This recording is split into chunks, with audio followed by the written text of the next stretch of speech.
Hey all, it's Reddit Jedi. For today, what are some tricks in bed that everyone should know? A lot of modern mattresses are engineered to not be flipped due to coil, foam type density and top layer material placement based around ergonomics. Source: sold a shit ton of mattresses for a while. Edit: I sold furniture and mattresses for an Ashley franchise. I didn't launder money, I instead got treated like garbage and fucked on commission. Our parent company, on the other hand, was definitely laundering money and was rapidly seized up by corporate shortly after I left. From what I understand, it was due to some nefarious business dealings that corporate got wind of and immediately wanted to distance themselves from it, but didn't want to lose the market that they had control of. Since this was tagged NSFW, don't work from your bed if you're working from home. Separating your workspace from relaxation space will help you be more productive when you're working and disengage from work when you're done. Be careful if you make the jump to a king-size bed. There's no going back. Everything else sucks. Journal, date unknown. I fear I may never see my wife again. It seems like an age ago that I said goodnight, as we crawled into our new king-size bed. I rolled over to give her a kiss, but she was lost to me in a veritable desert of sheets, and so I began my journey across the inner spring wasteland. I find no comfort since my confort went missing. I have lost sight of my pillow 2 years hence, and the madness has begun to set in, but this day I find a break in the monotonous journey. I have discovered a lost civilization comprising of the ancestors of our 2 terriers, who have recognized me as some kind of deity, no doubt due to stories passed down through generations. Dear God, how long have I been out here, searching? They tell me of a legend they call, the Great Snorer. They say her rumbling breath can be heard all across these lands when the night is still. I feel like I'm going crazy, but I can almost hear it. Could it be her? Could my journey be at an end? Or is it just another siren song, ready to lead me away from my love and into the cold, indifferent company of the cat? I'm so tired. Don't eat anything in bed. No matter how neat of an eater you think you are, you will always leave crumbs, stains, bits of food, drink in there. Except pussy. Edit: ass is okay too, if that's your thing. No cake, though. You tend to sleep better when the room is a bit colder than normal. Put your thermostat down a few degrees. Not only will you sleep better, but you'll save on heating bills in the wintertime if you live in a colder climate. But I like waking up in the middle of the night feeling like I died in my sleep and crossed into some desert hell. Progressive muscle relaxation. Start relaxing your feet, then your calves and thighs. Move upwards and relax your back muscles, your arms and shoulders. Take some deep breaths. Relax your neck muscles and jawline. You will fall asleep in peace. Buy a comforter one size bigger than your bed. For example, if you have a queen-size bed, get a king-size comforter. Edit: since a lot of you are asking and the answer got buried, if you have a king, then the next size up is Wyoming king followed by Alaska king. After that, go make your own damn blanket. If you get a running start before you flip the light switch off, you decrease the chance of monsters under the bed being able to snatch at your feet before you make it to the safety of the bed. Edit: no, I will not bow to the AI overlords and get smart bulbs. If you have large thighs and sleep on your side, get a pillow for your knees. It will support them better and, the guys, prevent crushing your bits. Heads work fairly well in the place of a pillow. Or at least that's what my ex said. Welp, this is officially my top comment. Negotiate the level of white noise in your bedroom before committing to sleeping together. I made a bad bargain and 17 years later I'm still paying for this mistake. ETA, we've talked about it, and this is a hill he is willing to die on, and I'm not. I love sleeping in the same room more than I hate the fan. Even though I do hate the fan. Compromising on the issues that are more important to your partner is what gets you to 17 years, I guess. The even more ridiculous part is that the dogs that sleep in our room are now trained to like it. So sometimes when he is gone and I try to sleep in silence, the dogs will lay in front of the fan and growl and bark until I turn it on because they like the noise and the wind in their hair. And I am a pushover and turn it on for them because I love my puppers even more than I love silence. If you are sleeping with your so and they have most of the bed, don't be afraid to just sleep on the floor. Sometimes I put my head on the corner of my husband's pillow. To take it back he puts his hand on my head to stabilize and quickly yanks the pillow. Somehow we missed the just sleep on the floor stage. Weighted blankets are obscenely comfortable. Edit: for everyone who is asking, weighted blankets are super warm. At least mine is. It's like an extra heavy quilt. Edit 2. I bought this one except in a 30 pounds king version that doesn't seem to be available from that supplier right now. I'm pretty happy with it. But it was like $200. Literally every time I had a friend over, I would just find them snuggled instinctively with my weighted blanket once I showed them its magical powers. They wouldn't let it go and instantly fell asleep and took a nap with it. It has significantly improved my sleep. Highly recommend. Edit. The one I have is this one Luna weighted blanket, twin-sized, 48 by 72, 12 pounds. I do have a smaller frame body and I'm rather lightweight.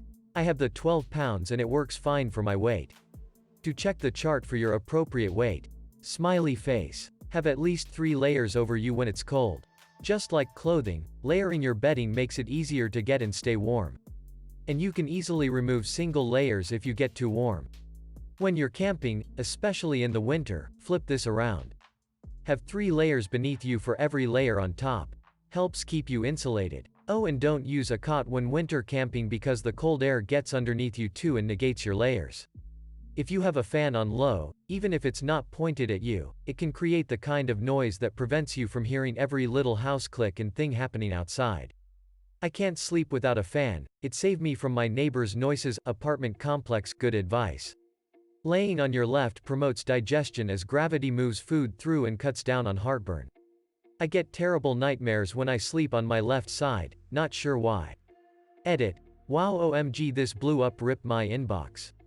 But seriously, sorry for not replying to everyone. I'll do that now, and thank you for all the suggestions. Putting one arm under the pillow makes it more comfortable. But then my arm falls asleep due to cutting off circulation. Edit. Cutting off nerves. I don't want nerve damage, guys. Things that really help me perform better. Eating a small snack 30 to 60 minutes before. Do it consistently the same time each night, and again at the same time every morning. Stay away from alcohol, sugary foods, even starchy foods 4 to 6 hours before. That big plate of pasta 2 hours before isn't doing you any favors. Earplugs can be a great aid in a noisy environment. If you live somewhere dry, using nasal gel right beforehand, it prevents nosebleeds. Don't forget to brush and floss. I feel like that goes without saying. Don't rush into it. Ease your way in, relax, starting slow is key. Going to the bathroom and drinking water right before always help me, just part of my routine though. One trick I'm quite fond of is short sheeting. You pull the sheet all the way up to the head of the bed and then you fold the bottom up to sit where the top usually is, just in front of the pillows. When someone tries to get into bed, they won't be able to stretch their legs out and it is hilarious. Before you get into bed, wipe off surface for crumbs and detritus. Pull the comforter bottom sheet taut and tuck deeply in each corner for stability. Fluff pillows. Ensure the duvet inner is pulled to each corner and sits nicely in the cover.